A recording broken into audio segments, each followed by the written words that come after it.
Hi all, this is Skate, and I'm going to do something a little bit different to what I have ever put on this channel before. We're playing some artillery. This is the FV305, which is the heavy metal hero tank in the store at the moment. And for those who haven't seen it, or those who don't play console, you may be looking and going, hey, that's Bert. No, it's not. That's Super Bert. That's an FV304 Bert. This is the FV305. Basically the same thing with slight alterations, slightly bigger, and this is a tier 8 premium. The first tier 8 artillery of its kind. Now, I haven't played much artillery at all, ever.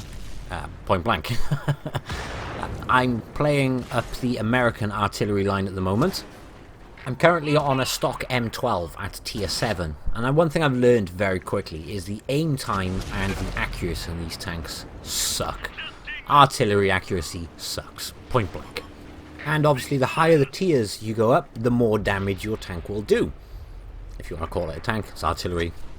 Tracked vehicles, there we go. Now yeah, you'll do more damage the higher the tier you go. But that does mean waiting longer and longer for a bigger reload. So playing arty is something to do when you want to play a slow game, or you want to chill out. That's what I've found. Playing Super Bert, on the other hand, is a completely different kettle of fish. Super Bert doesn't have high alpha. The average alpha is 700. Super Bert does have a fantastic rate of fire, on the other hand. With my equipment loadout, my reload is 12.5 seconds, and the aim in circle, well, the accuracy is phenomenal on this tank. Force of habit, sorry, it's not a tank, it's an artillery piece. It's a fun thing to play.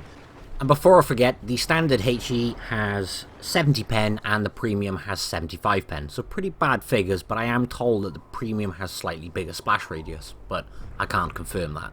Now, with this fast rate of fire, it makes this thing much more exciting to play. And yeah, this thing does see tier 10, and with those figures, it's not very good against things like an E100 or an IS-7. But it really annoys them when you're tracking them literally every 12 seconds. And that's pretty much what this tank is for. When you are against higher tier tanks, like those tanks, your job is to just bug the crap out of them. Pretty much put shell after shell onto their tracks, keep them pinned so they can't escape from your heavy tanks. So although I haven't played a lot of artillery, I'm a bit of a nerd, so I like to read a lot of stats. I've watched a lot of videos on them, and I'm playing up the tier 7, like I said, at the moment, on the American line. What I do know is this tank is quite unique at tier 8 in terms of artillery. Now the game in the background is just background footage because I haven't got any garage footage for you. Mainly because of this shot. Look, we're not going to be fully aimed and we shoot. 804 damage, pretty much unaimed at the Lorraine.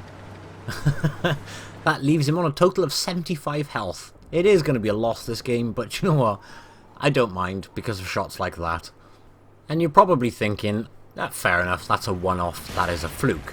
No, it happens quite regular in this tank. So, aside from that, these are the two games I wanted to show you.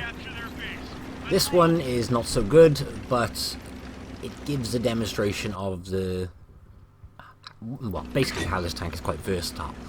And then the next game I think is hysterical, so you've got to watch that one. Now, the FV305, or Super Bert, has a very, very good top speed. But what it does also have is a really, really bad track traverse. To be exact, the track traverse is 18.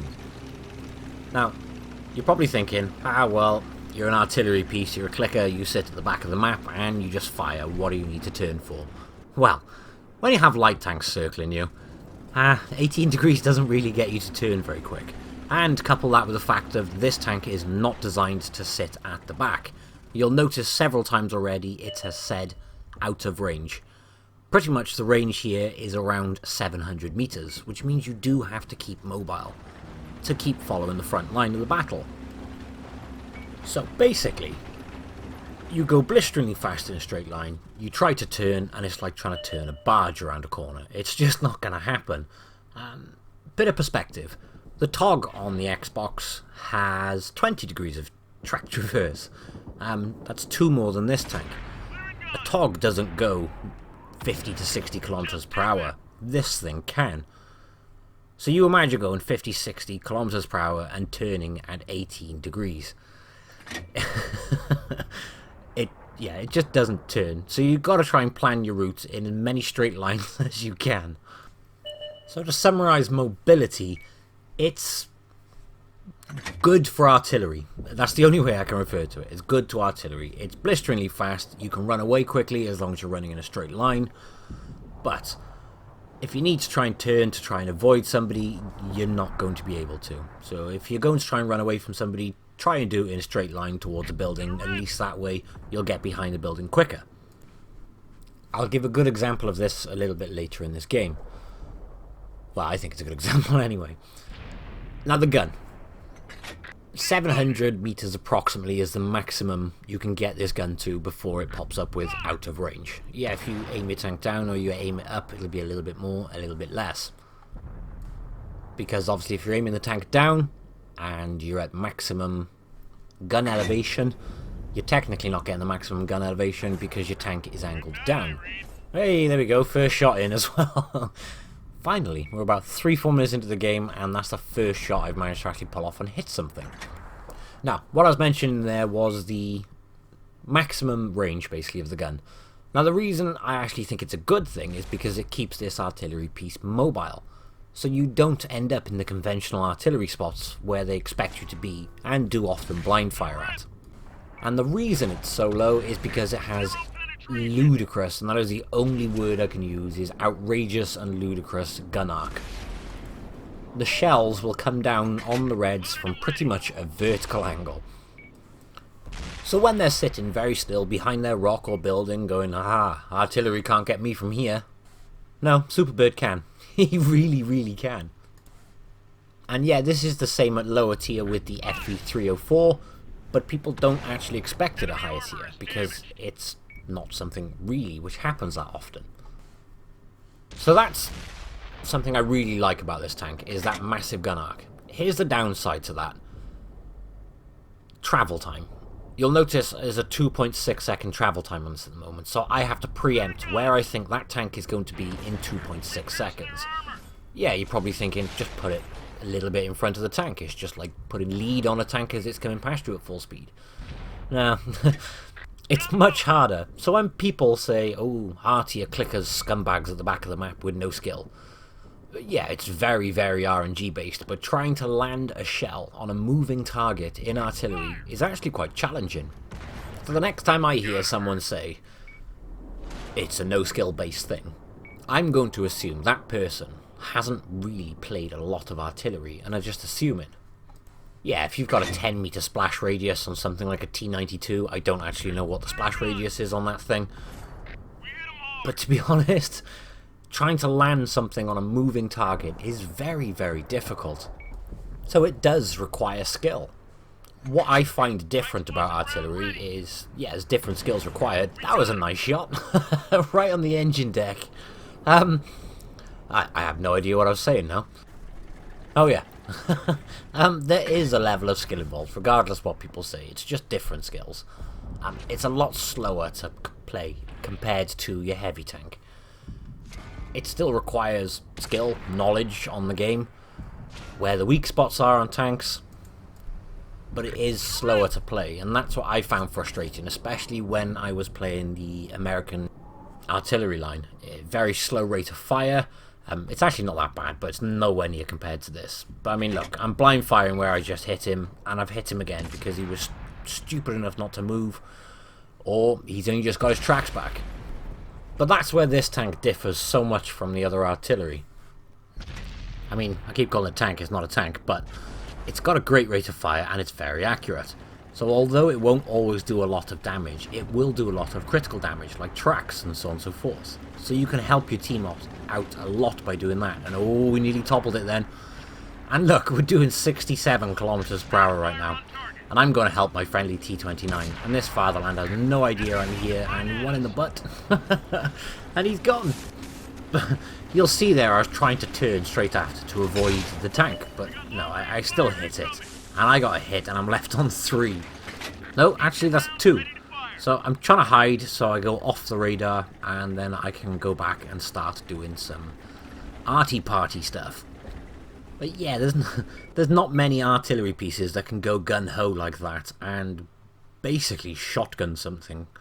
Granted, it was very close range, but look at the speed we're going. 67 kilometers per hour. You pretty much magically appear right behind him. He has no idea you're there. That there, though, was an example of how this tank can be frustrating. We did 170 damage to that KV3. It's a well-armoured tier 7 tank. But we just didn't do much damage to him. And I'm trying to lead the shot ready, and this one's going to hit. And we did about 240, which is better. But against heavily armoured tanks like this, you're not going to do a tremendous amount of damage with this tank because of the low pen and that low alpha figure. What you can do, though, is keep hitting him and keep annoying him. Granted, you've got to keep hitting him. I suck in artillery, I'm not going to lie. It's all very new to me, so when I say it requires skill, I don't have a lot of arty skill at the moment.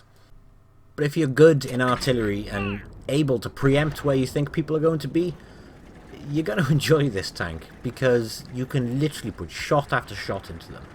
So fine, you may not do 5, let's just even say 700 splash damage to something in one shot.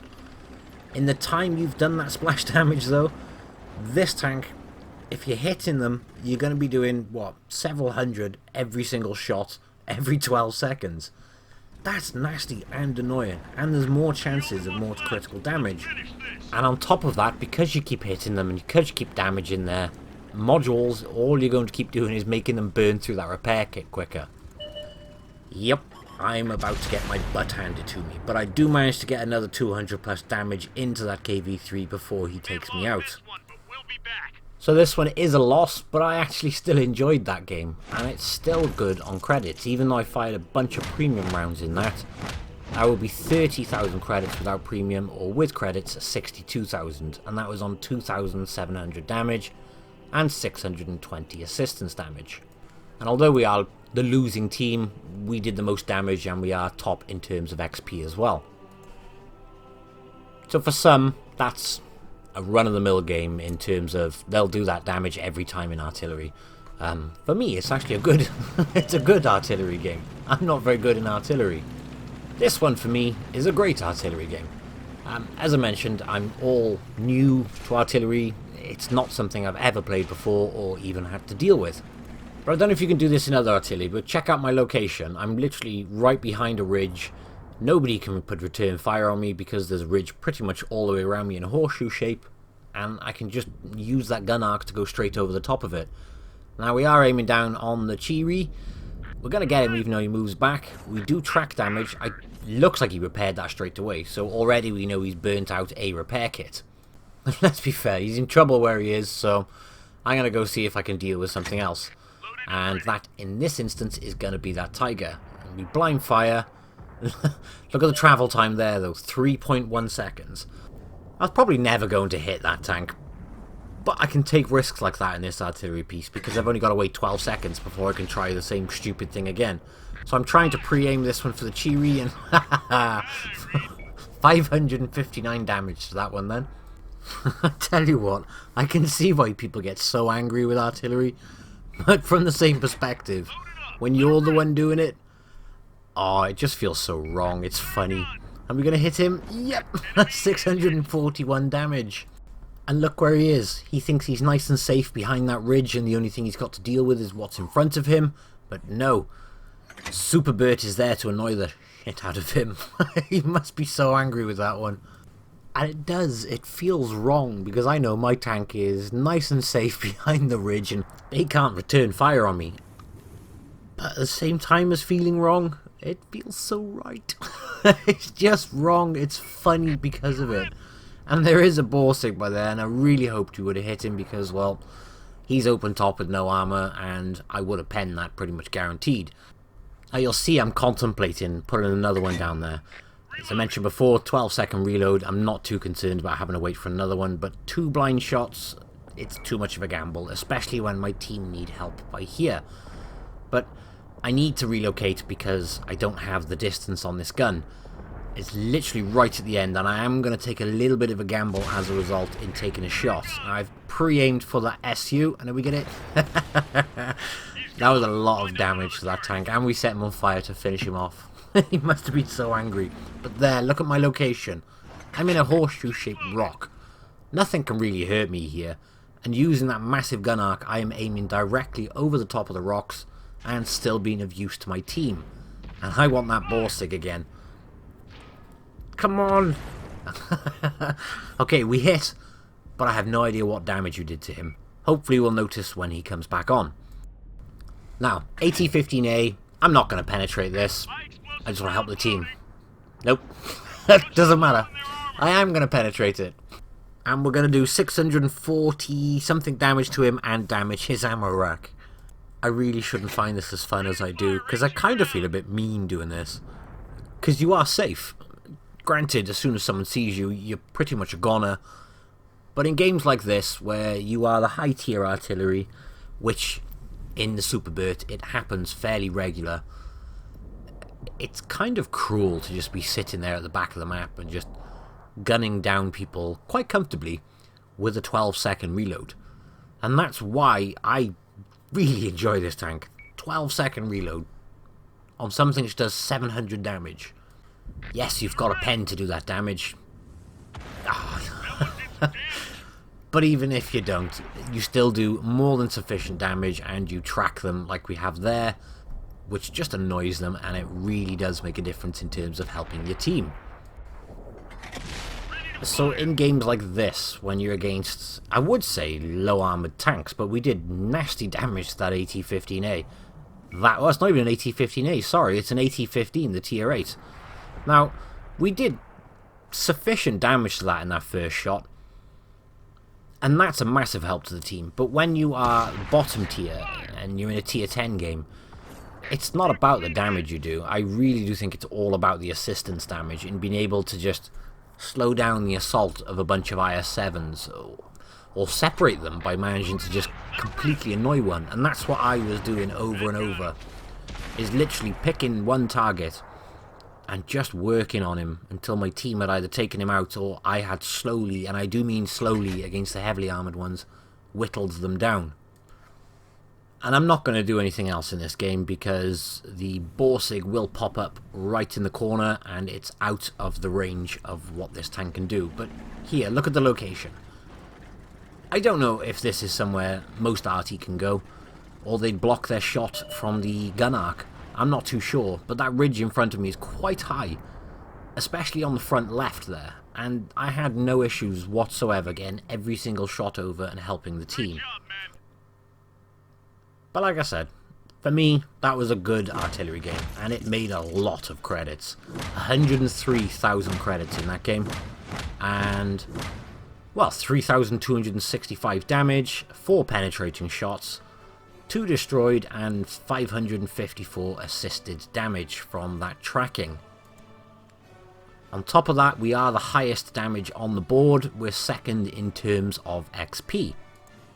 In fact, I think we're the only person on both teams on over 2,000 damage. Yeah, no one else has got over 2,000, and we've got over 3. So I was very pleased with that game. And more importantly, it's a premium tank, and I made 103,000 credits with that. But what interests me is the fact of I did that damage, and we got 103,000 credits, yet that was only a second class. How much damage are people doing in this to get a mastery? And how many credits are they getting as a result? I'm going to assume most masteries are obviously obtained by firing at the Tier 10 tanks. Obviously you get more XP for your shots. And in theory, obviously, those assistance damage shots can really rack up in Tier 10, especially if you are tracking the same heavy tank over and over. Or you're taking shots at batchats to try and take them out very quickly to help the team. Now, this is only a little clip to put in the background while I basically just polish off my ramblings. All in all, I think this is a good tank. It's a very fun tank. I'm not very good at artillery, and even I had some pretty good games in it. And more importantly, I had fun in this. It's nice to be able to, well, it's a troll tank. It's the only way I can describe it, is you can troll the hell into people just by tracking them over and over and really annoying them. And obviously that rate of fire just means you can keep putting that damage in over and over. And obviously the observant among us would have noticed by now that I am arty hunting. And obviously this is a video about arty, and you can't have an arty party without arty on arty action. And obviously I have the mobility in terms of top speed to do this. You'll see it's taken me ages to turn, but I have that top speed. And there he is. It's a tier 8 arty piece. They don't know I'm here yet, or they do now, but it's too late for them to turn. And he is done for. And that's pretty much the end of this video as well. I hope you have enjoyed watching it. This is the first arty piece I've ever covered on my channel. So thank you for watching up to this point, and I will catch you in the next one. Bye bye.